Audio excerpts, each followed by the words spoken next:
Hello everyone, I'm going to discuss the flip-flops. But before that, let's have a sort of review.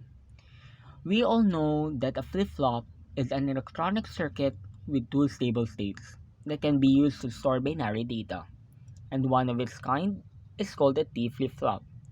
So what is a T flip-flop? The T, from its name, stands for toggle. The name T flip-flop is termed from the nature of toggling operation. T flip-flop is modified form of a JK flip-flop, making it operate in toggling region. Here is the logic symbol of a JK flip-flop. We have here the inputs J and K, the clock, the output Q, and the inverted output Q bar.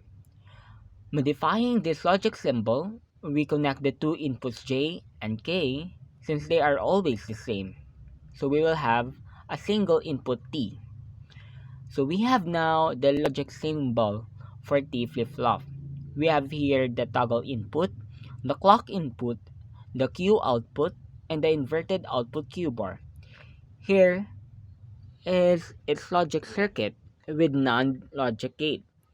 As we can see here, the input J and K is connected into a single toggle input T. And here is our output Q and Q bar. Now, let's proceed in discussing the truth table. For its truth table, whenever the clock signal is low or zero, the input will not affect the output state. So, the output Qn will be in a memory state having no change. But when the clock is high or 1, the inputs become active.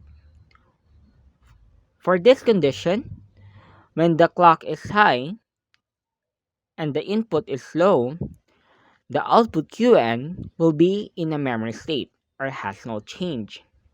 But when the clock is high and the input T is also high, this is when the toggling happens and the T flip-flop operates. It is the complement here. The Q bar is the complement of the previous state represented by the Q. Thus, T flip-flop is a controlled bistable latch where the clock signal is the control signal. Okay, from this truth table, we will proceed to our characteristic table. We will have here our single output, which is our next state, our Q next, and it depends upon the previous state, our Qn, and the toggle input T. This will be our inputs.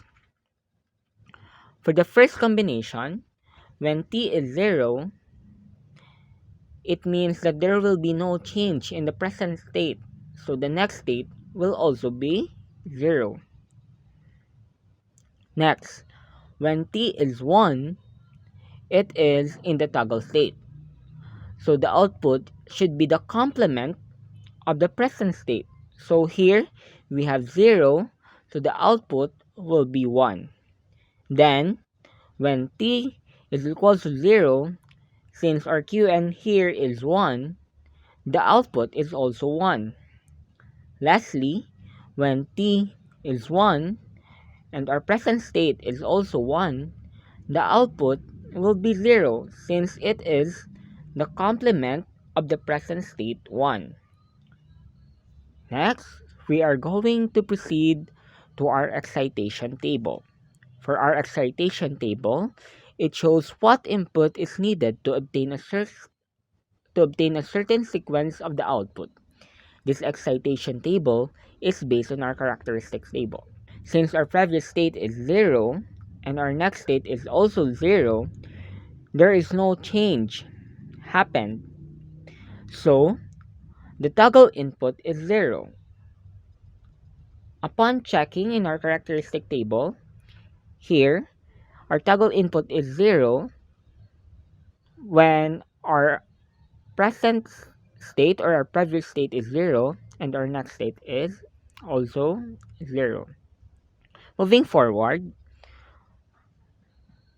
For the previous state is 0 and the next state is 1, our toggle input will be 1 because there is a change happened, and checking it in our characteristic table for this condition, the toggle input is 1.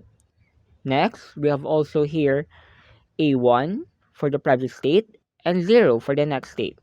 There is change, so the toggle input is also 1. Lastly, the both previous state and the next state is 1. There is no change happened, and upon checking in our characteristic table, when our previous state is 1 and our next state is 1, our toggle input is 0. Now, we're going to try simulating the circuit in the electronics workbench. Now, I will try to simulate the circuit. This circuit is the master-slave flip-flop circuit with two additional inputs. The preset input is intended for the Q output, and the clear input is intended for the Q prime output. These inputs will let both outputs to be in a high state. Simulating the circuit, we need to initialize it first because as we can see in our outputs, they are blinking continuously and it is unstable. For for initializing it, we need to make our one of our outputs high by turning off our preset switch, then turning on our toggle switch and make a quick pulse signal or clock pulse signal and turning back on our preset switch. Remember that we have here our condition that every time the clock goes slow, the T flip-flop operates because we are using a master-slave type and it is a negative edge triggering flip-flop.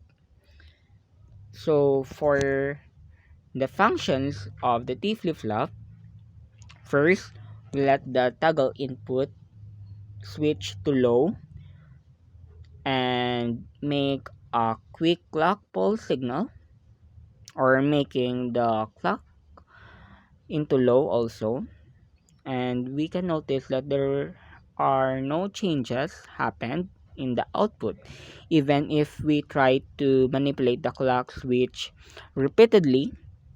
There is still no changes happen.